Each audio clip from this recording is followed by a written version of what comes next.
నమస్కారం. లక్ష్మి చెప్పే కథలకు స్వాగతం. వీణులతో వీక్షించటానికి సిద్ధం కండి. ప్రియ సఖులు, ఇప్పుడు మనం ప్రముఖ రచయితలు శ్రీ జొన్నలగడ్డ రాజగోపాలరావు గారు, శ్రీమతి జొన్నలగడ్డ రామలక్ష్మి గారు వసుంధర కలం పేరుతో రచించిన ఎదురింటి ప్రమాదం అనే ఓ చక్కటి కథను విందామండి. ఈ కథ 1978లో యువ మాస్ పత్రికలో ప్రచురింపబడింది. ఇక కథ మొదలు పెట్టిస్తున్నానండి. చాలా అవసరంలో ఉన్నానండి, ఒక్క ₹25 కావాలి అన్నాడు వీర్రాజు. వీర్రాజు నాకు తెలుసు, అతను మాకు ఎదురింట్లో ఉన్నాడు, ఉన్నవాడిలాగా కనిపిస్తాడు. భార్య, 2 పిల్లలు అతనికి. పిల్లలిద్దరూ 15 ఏళ్ల వయసు వాళ్ళు. మేము కొత్తగా ట్రాన్స్ఫర్ మీద ఇక్కడికి వచ్చాము. వచ్చి 15 రోజులైంది. ఇంకా చుట్టుపక్కల వాళ్ళతో చెప్పుకోదగ్గ పరిచయాలేమీ కాలేదు. వీర్రాజు మాత్రం ఎదురింటి అరుగు మీద కూర్చుని వచ్చిన రోజునే పలకరించాడు. అప్పటి నుండి ప్రతిరోజు కనపడ్డప్పుడల్లా ఆ ప్రశ్న ఈ ప్రశ్న వేస్తూనే ఉన్నాడు. ఈరోజు సాయంత్రమే మొదటిసారిగా తనంతట తానే అతను మా ఇంటికి వచ్చాడు. కానీ అప్పు అడుగుతాడని నేను అనుకోలేదు. అప్పులు ఇవ్వటము పుచ్చుకోవటము కూడా నాకు నచ్చదు. కానీ అడిగినవాడు పెద్ద మనిషి, కాదంటే బాగుండదు. అడిగింది కూడా పెద్ద మొత్తమేమీ కాదు. మాట్లాడకుండా తీసి ₹25 వీర్రాజుకి ఇచ్చాను. చాలా థ్యాంక్స్ అండి, మీ సహాయం మర్చిపోను అంటూ మరొక 10 నిమిషాలు ఆ కబుర్లు ఈ కబుర్లు చెప్పి అక్కడి నుంచి వెళ్ళిపోయాడు వీర్రాజు. మర్నాడు ఉదయం కాబోలు వీర్రాజు భార్య మా ఇంటికి వచ్చింది. మా ఆవిడ ఆమెను ఆప్యాయంగా పలకరించింది. వదినా, ఈ వీధి నీకు నచ్చిందా అని అడిగింది వీర్రాజు భార్య, ఆరంభంలోనే ఏకవచనానికి దిగిపోతూ. ఆవిడ చనువుకు పలకరించిన తీరుకు మా ఆవిడ చాలా మురిసిపోయింది. నచ్చటానికి ఇంకా ఎవరు పరిచయం కాలేదమ్మా అంది. వీధి సంగతి ఎలాగున్నా ఈ వీధిలోకి మీరు రావటం నాకు బాగా నచ్చింది. మీ ముఖాలు చూస్తూ ఉంటేనే తెలిసిపోతోంది మీరు చాలా చాలా స్నేహపాత్రులని. అయినా మనుషుల మంచితనాన్ని అంచనా వేయడానికి ముఖాలు చాలమ్మా అంది వీర్రాజు భార్య. మా ఆవిడకు సంతోషంతో మాట రాలేదు. అన్నట్టు మీరు సరుకులు అవి ఎక్కడి నుంచి తెచ్చుకుంటున్నారు అడిగింది. ఏ సరుకులు?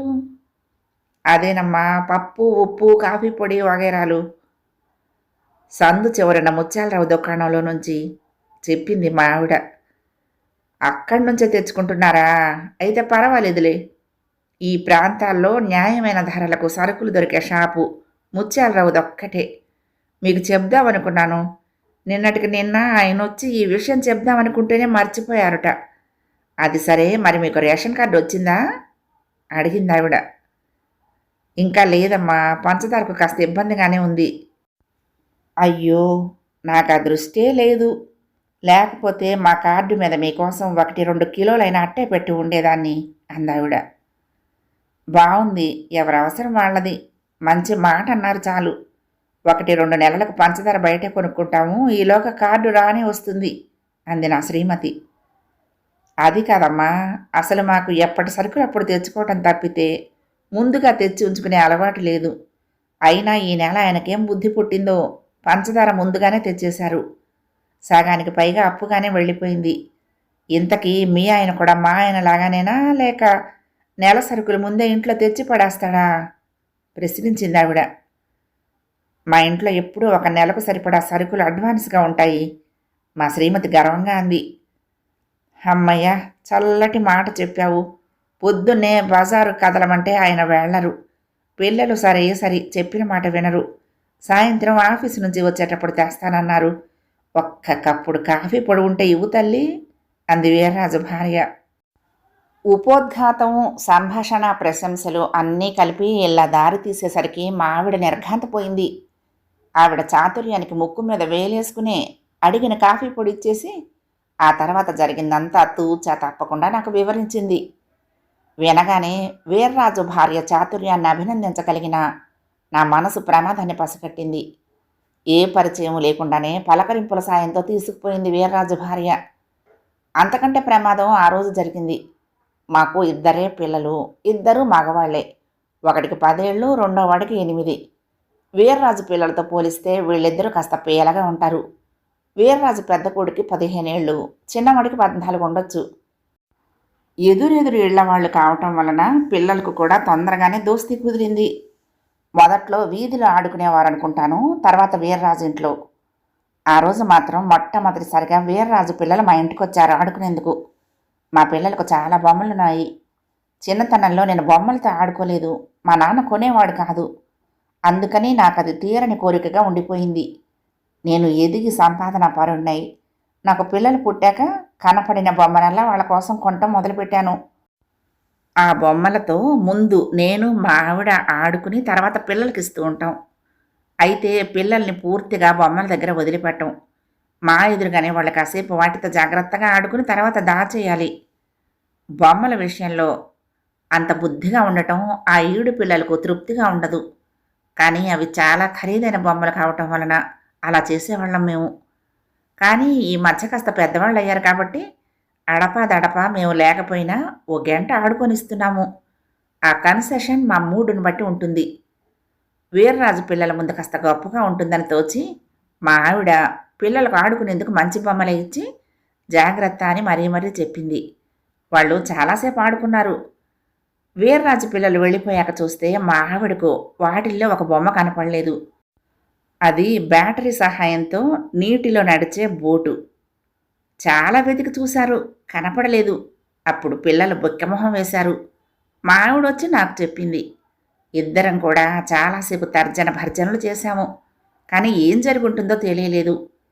వీర్రాజు పిల్లలు ఆ బొమ్మను తీసుండాలి. అంతకు మించి వేరే అవకాశం ఏమీ లేదు. కానీ అదే నిజమైతే మేము చేయగలిగింది కూడా ఏమీ లేదు. ఈ వీర్రాజుతో మనకు కాస్త ఇబ్బందిగానే ఉండేలా ఉంది అన్నాను. సెలవులో ఉన్న రఘునాథ్ ఆ రోజే ఆఫీసులో చేరాడు. అక్కడ నన్ను చూసి ఆశ్చర్యపోయాడు. నువ్విక్కడికి వచ్చావా అన్నాడు ఆశ్చర్యంగా. అవును, అనుకోకుండా సడన్గా ట్రాన్స్ఫర్ అయింది. నీకు ఉత్తరం రాస్తే జవాబు రాలేదు. నా కోపం కూడా వచ్చింది. కానీ వచ్చాక తెలిసింది నువ్వు ఊళ్ళో లేవని క్షమించేశాను అన్నాను. అయితే ఎక్కడ దిగావు అడిగాడు. అడ్రస్ చెప్పాను.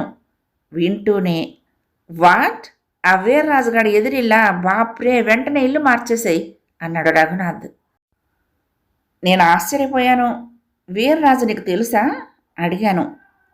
తెలియకపోవటమేమో నాయనా, నేను వీర్రాజుకు ఎదురింట్లో కొంతకాలం ఉన్నాను. వాడి బాధలు భరించలేక అక్కడి నుంచి ఇల్లు మారిపోయాను అన్నాడు. ఏం చేస్తాడేమిటి వాడు అన్నాను కుతూహలంగా. వాడొక బార్న్ క్రూక్. మనుషుల్ని ఏడిపించటమే వాడి వృత్తి. పెద్దలిచ్చిపోయిన ఆస్తి ఉంది, అందమైన పెళ్ళ ఉంది, ఆరోగ్యంగా ఉన్న పిల్లలున్నారు. అన్నీ ఉన్నా వాడిది వెధవ బుద్ధి. వాడి పెళ్ళం వాడికి స్వయాన మరదలు. బుద్ధుల్లో ఇద్దరివి ఒకటే పోలికలు. పిల్లలకు కూడా తల్లిదండ్రుల బుద్ధులే వచ్చాయి, వస్తున్నాయి అన్నాడు. దానికి ఉంది, అలాంటి వాళ్ళు ఎదురుగా ఉన్నారని నిక్షేపం లాంటి ఇల్లు వదులుకుంటావా? దుష్టుడికి దూరంగా ఉంటే సరిపోతుంది అన్నాను. నువ్వు ఉండాలనుకున్నా వాడు ఉండనివ్వడు. రాసుకుని పూసుకుని తిరుగుతాడు. వాడికి సిగ్గు ఎగ్గు లేవు. ఉత్త రాస్కెల్. నా విషయంలో జరిగింది చెప్పమంటావా? రోజు మా ఇంటికి వస్తూ ఉండేవాడు. అవి ఇవి కబుర్లు చెప్తూ ఉండేవాడు. కొత్త పాత, ఆడ మగ, చిన్న పెద్ద అన్న భేదం లేకుండా అందరితో చనువుగా మాట్లాడేస్తాడు వాడు. ఒకసారి నేను లేనప్పుడు మా ఇంటికి వెళ్ళాడు. ఎదురింటివాడు కదా అని మా ఆవిడ మర్యాద చేసే కాఫీ కూడా ఇస్తే దాన్ని చేయి పట్టుకున్నట్ట ఈ రాస్కెల్. మా ఆవిడ కంగారు పడితే తనకు మా ఆవిడంటే చాలా ఇష్టమని, దానికోసం ఏ త్యాగమైనా చేస్తానని, అంతగా అవసరం అనుకుంటే నాకు తన పెళ్ళాన్ని ఒప్పగించడానికి కూడా సిద్ధమేనని అన్నాడట. ముఖం తగలేసి బయటకు తోసేసిందిట మా ఆవిడ. నిజం చెప్పాలంటే ఇది కూడా పెద్ద భయంకరమైన విషయం కాదు అన్నాడు రఘునాథ్. మరి అన్నాను, ఇంకా ఎంత భయంకర విశేషం వినాల్సి వస్తుందో అన్న భయంతో. ఆ తర్వాత కూడా వాడు ఎంత మాత్రం సిగ్గు లేకుండా నిర్భయంగా మా ఇంటికి రాకపోకలు సాగించాడు. అలాంటి వాడితో లాభం లేదని మేము ఇల్లు మార్చేశాము. ఇంతకీ ఆ వీర్రాజు సంగతి ఏమిటంటే, వాడికి డబ్బు అవసరం లేకపోయినా అప్పు చేసి ఆ తర్వాత తనకు తెలియదు పొమ్మంటాడు. ఏం చెయ్యాలో తెలియక ఇచ్చిన వాడు అవస్థ పడుతూ ఉంటే అది చూసి వీడు ఆనందిస్తూ ఉంటాడు. ఎన్ని మాటలన్నా పడటమే కాక నవ్వుతాడు. మా ఆవిడ చేయి పట్టుకునేది కూడా స్త్రీకాంక్షతో కాక ఎదుటి మనిషిని కలవరపెట్టాలన్న దుర్బుద్ధితో. వాడిని చూసినప్పుడల్లా వాడు నా పెళ్ళాన్ని చేయి పట్టుకున్నాడన్న సంగతే గుర్తొస్తుంది. ఆ తర్వాత ఇంకేమీ జరగలేదా? మా ఆవిడ చెప్పేదంతా నిజమేనా అని బెంగగా ఉంటుంది. వాడికి కావలసింది అదే. అదో రకం దరిద్రపు సైకాలజీ అన్నాడు. అలాగా, అయితే చూస్తాను. వీర్రాజు నేను ఓ చూపు చూస్తాను అన్నాను. వద్దు, మనబోటి వాళ్ళ మనస్తత్వానికి వాడితో ఏది సరిపడదు. దుష్టుడి గురించి ఎందుకు, ఇల్లు మార్చేసేయ్ అన్నాడు. మారుస్తాను కానీ ఈలోగా నేను రాబట్టుకోవలసినవి కొన్ని ఉన్నాయి, రాబట్టుకొని అన్నాను. రఘునాథ్ నా వంక ఆశ్చర్యంగా చూశాడు. నాకు 50 రూపాయలు కావాలండి అన్నాడు వీర్రాజు. మీ సంగతి అటు ఉంచండి, మీకు అప్పు చేసే అలవాటు ఉంది, నాకు ఆ అలవాటు లేదు. అర్జెంటుగా 25 రూపాయలు కావాలి. ఎలా సంపాదించాలా అని చూస్తున్నాను అన్నాను. అదేంటండోయ్, నాకు అప్పు చేసే అలవాటు ఉందంటున్నారు. డబ్బు కోసం ఎవరినైనా అడగటం జీవితంలో ఇదే మొదటిసారి నాకు అన్నాడు వీర్రాజు ఆశ్చర్యాన్ని అభినయిస్తూ. మరి క్రితం నెలలో నా దగ్గర తీసుకున్న 25 సంగతి ఏమిటి అన్నాను. చూడండి మూర్తిగారు, ఇది పెద్ద మనుషుల లక్షణం కాదు. మీకు 25 రూపాయలు అవసరం పడ్డాయి కదా అని అవి నేను మీకు బాకీ ఉన్నానని అబద్ధం ఆడటం తాగదు. కావాలంటే నన్ను అడగండి, ఇచ్చేవాడిని చూపిస్తాను. అంతేగాని నేను మీ దగ్గర క్రితం నెలలో 25 రూపాయలు తీసుకున్నానంటమేంటి అన్నాడు వీర్రాజు. నాకు నోట మాట రాలేదు. రఘునాథ్ చెప్పినప్పటికీ వీర్రాజు మరీ ఇంత పచ్చిగా ప్రవర్తిస్తాడు అనుకోలేదు. మీరు చాలా పెద్ద మనుషులు అనుకున్నాను అన్నాను నేను బాధపడుతున్నట్లు. నేనెప్పుడూ పెద్ద మనిషినే. అవసరాలు మనిషి చేత అబద్ధం ఆడిస్తాయి. వస్తాను అని వెళ్ళిపోయాడు వీర్రాజు. ఇలాంటి సంఘటనే మా ఆవిడ విషయంలోనూ జరిగిందట. వీర్రాజు భార్య కందిపప్పు అప్పు కావాలని అడగటానికి వచ్చిందట. అప్పుడు మా ఆవిడ కాఫీ పొడి బాకీ గురించి గుర్తు చేసిందట. బాగుందమ్మా, కందిపప్పుకు వచ్చాను కదా అని కాఫీ పొడి కూడా తీసుకువెళ్ళానంటున్నావు.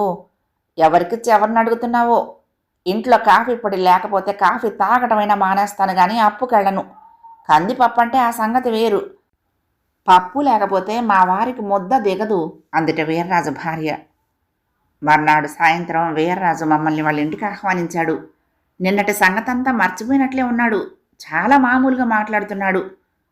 మా కోసం ఉప్మా చేశారు. అది బాగానే ఉంది.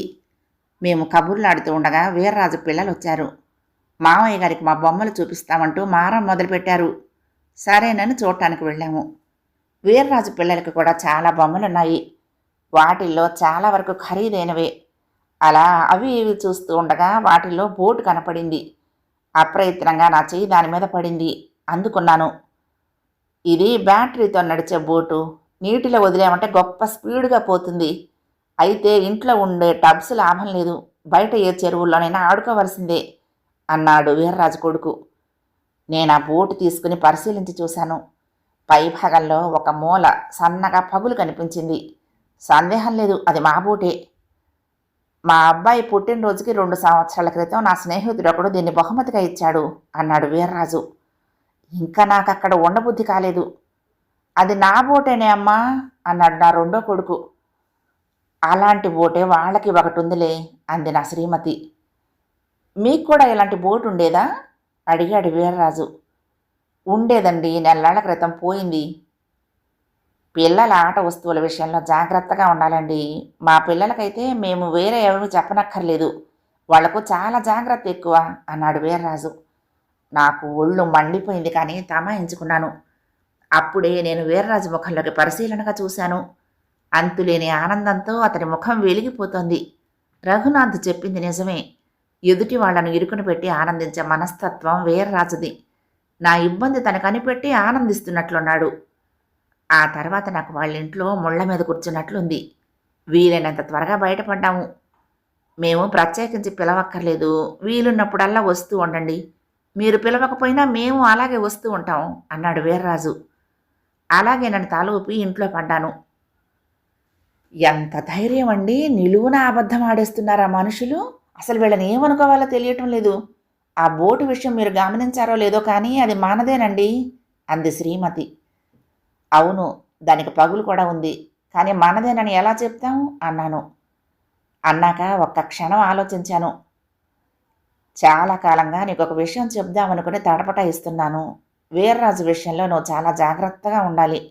నేను లేనప్పుడు ఎప్పుడైనా అతని ఇంటికి వస్తే మొహమాటపడి మర్యాద చెయ్యకు. గుమ్మంలో నుంచే బయటకు పంపేశాయి అన్నాను మళ్ళీ. శ్రీమతి తల వంచుకుని, ఆ సంగతి మీరు చెప్పనవసరం లేదు, నాకు తెలుసు అంది. నేను ఉలిక్కిపడ్డాను. ఎప్పుడైనా వీర్రాజు మన ఇంటికి వచ్చాడా అడిగాను.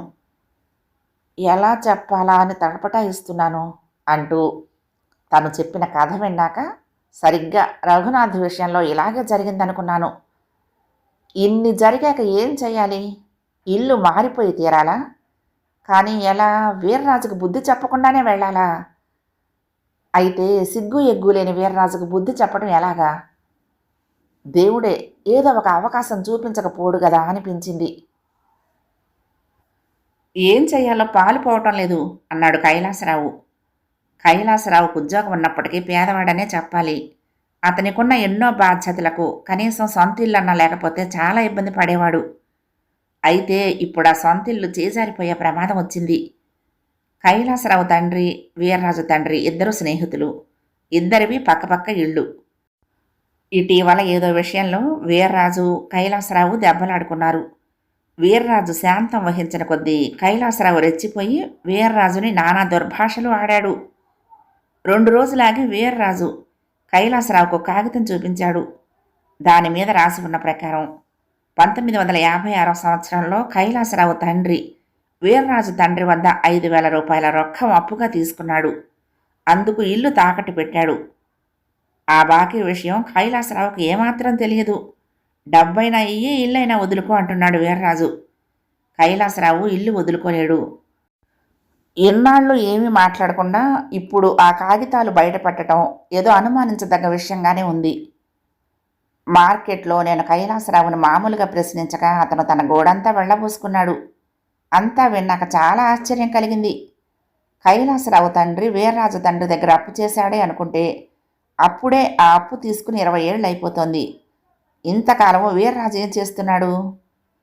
వీర్రాజు సైకాలజీ అర్థమైన నాకు ఇందులో మోసం ఉందని అర్థమైంది. కైలాసరావుని మానసిక సంఘర్షణకు గురిచేసి ఆనందించటం అతని అభిప్రాయమని నాకు తోచింది. ఒకసారి ఆ కాగితాన్ని పరిశీలించాలనుకున్నాను. విషయాన్ని పెద్ద మనుషుల సమక్షంలో సెటిల్ చేద్దామని చెప్పండి. నా స్నేహితుడు రఘునాథ్ని కూడా పిలుస్తాను. అంతా మా ఇంట్లో సమావేశం అవుదాము. మీ సమస్యకు ఏదైనా పరిష్కారం దొరుకుతుందేమో చూద్దాం అన్నాను. కైలాసరావుకు పెద్దగా ఆశ ఉన్నట్టు లేదు కానీ అంగీకార సూచనగా తలాడించాడు. మర్నాడు అందరం మా ఇంట్లో సమావేశం అయ్యాము.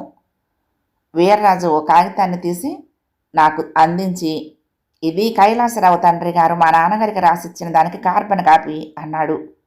అది చాలా పాతకాలిపు కాగితం. రంగు చాలా వరకు పసుపుకు మారింది. ఫిబ్రవరి 1956లో రాశారు. దాని మీద వివరాలు ఈ విధంగా ఉన్నాయి. ధవళేశ్వరం, ఫిబ్రవరి 7, 1956.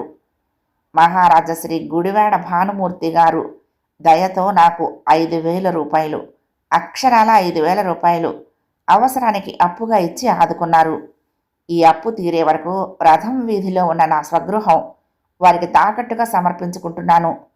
ఇది చేబ్రోలు రామన్న అనబడే నేను స్వహస్తంతో రాసి ఇచ్చిన కాగితము. చేబ్రోలు రామన్న. అయితే ఇంతకాలం ఏం చేస్తున్నారు అన్నాను నేను వీర్రాజును ప్రశ్నార్థకంగా చూసి. రఘునాథ్ ఆ కాగితాన్ని పరిశీలనగా చూస్తున్నాడు. ఈ సంగతి నాకు తెలీదు. ఏవో పాత కాగితాలు తిరగేస్తూ ఉంటే ఇది దొరికింది. మా నాన్నగారు నాతో అంటూ ఉండేవారు, రామన్న గారికి తను ఇల్లు తాకట్టు మీద అప్పు ఇచ్చానని. కానీ ఆయన అనుకోకుండా చనిపోవడంతో కాగితాలు ఏవి నాకు అప్పగించలేకపోయారు చెప్పాడు వీర్రాజు. మీ తండ్రి గారు పోయి ఎంతకాలమైంది అడిగాను. 15 సంవత్సరాలకు పైగా. ఈ కాగితం అప్పు వసూలుకు గాను మీరు తెచ్చిన నకలు అని వెనకాల రాసి సంతకం పెట్టండి. మీ బాకీ డబ్బు మీకు చేరేలా నేను చేస్తాను అన్నాను. వీర్రాజు ఆశ్చర్యంగా నా వంక చూశాడు. నేను నా జేబులో నుంచి చెక్కుబుక్ తీశాను. రిఫ్రిజిరేటర్ కొందామని అనుకుంటున్నాను. కైలాసరావు గారిని ఆదుకోవటం కోసం నా అవసరాన్ని తాత్కాలికంగా వాయిదా వేసుకోగలను. కాబట్టి మీరు ఆ కాగితం ఇస్తే చెక్కు రాసిస్తాను. చెక్కు మారేనాకనే రసీదిద్దురు గాని అన్నాను. రఘునాథ్ నుంచి కాగితం వీర్రాజు దగ్గరికి వెళ్ళింది. వీర్రాజు కాగితం వెనకాల విషయం రాసి సంతకం పెట్టి నాకు అందించాడు. కాగితం అందుకుని, కాబట్టి వీర్రాజు గారు, మీకు కైలాసరావు గారు ఏమీ బాకీ లేదు, మీరిక వెళ్ళొచ్చు అన్నాను. అది నకలు కాపీ, అసలు కాపీ వేరే నా దగ్గర ఉంది అన్నాడు వీర్రాజు చిరాగ్గా. అది కాదండి, మీరు రాసిన కాగితం మోసం అంటాను. మీరు కైలాసరావును మోసం చేయటానికి ప్రయత్నించారంటాను. అది రుజువు చేయటానికి అవసరమైతే కోర్టు దాకా వెళ్తాను. ఇప్పుడు మీరిచ్చిన కాగితం చాలు మిమ్మల్ని మోసగాడిగా నిరూపించడానికి అన్నాను తీవ్రంగా. వీర్రాజు ముఖంలో కోపం, మిగతా వాళ్ళ ముఖంలో ఆశ్చర్యం కనపడ్డాయి. సరే, అయితే అలాగే చెయ్యండి, అలాగే కోర్టులో కలుసుకుందాం అంటూ లేచాడు. ఆగండి, ఒక్క నిమిషం కూర్చుని నేను చెప్పేది విని వెళ్ళండి. ఈ కాగితం 1956లో రాశారంటున్నారు. అప్పుడు రాసి ఉంటే 5,000 అంకెల్లో వేసినప్పుడు 5,000 గీత 0 గీత 0 అని రాసి ఉండాలి. ఎందుకంటే అప్పటికింకా నయా పైసలు రాలేదు. లెక్కలన్నీ రూపాయి అణా పైసల్లో వేసేవారు. తర్వాత సంవత్సరంలో నయా పైసలు వచ్చాయి. అన్నీ తెలివిగా చేసే మీరు ఈ ఒక్క విషయం విస్మరించారు. కాగితం పాతదే గాని అంకె పాతది కాదు. మీ ఆటలు కట్టించడానికి ఇంకా ఈ కాగితం ఎప్పుడు నా దగ్గరే ఉంటుంది అన్నాను. లేచిన వీర్రాజు కూర్చుండిపోయాడు. అప్పుడు ఇంకేం జరిగిందో చెప్పడానికి బదులు తర్వాత ఏం జరిగిందో చెప్తే చాలు. వీర్రాజు నా ₹25 బాకీ తీర్చేశాడు. మా ఆవిడిచ్చిన కప్పు కాఫీ పొడి వెనక్కొచ్చేసింది. మా పిల్లల బోటు వాళ్ళకి తిరిగి వచ్చేసింది. మేమిల్లు మారలేదు కానీ వీర్రాజు తన ఇల్లు అద్దెకిచ్చేసి ఊరు మారిపోయాడు. ఎందుకంటే ఇప్పుడు అతనికి ఎదురింటి ప్రమాదం వచ్చింది. కథ సమాప్తం. ప్రియ సఖులు, ఈ కథ మీకు నచ్చితే తప్పకుండా లైక్ చేయండి, షేర్ చేయండి, కామెంట్ చేయండి, సబ్స్క్రైబ్ చేసుకుని నన్ను ఎంకరేజ్ చేయండి. ఉంటానండి. ప్రేమతో లక్ష్మి, కృష్ణాతీరం దుర్గమ్మ సన్నిధానం. నమస్తే.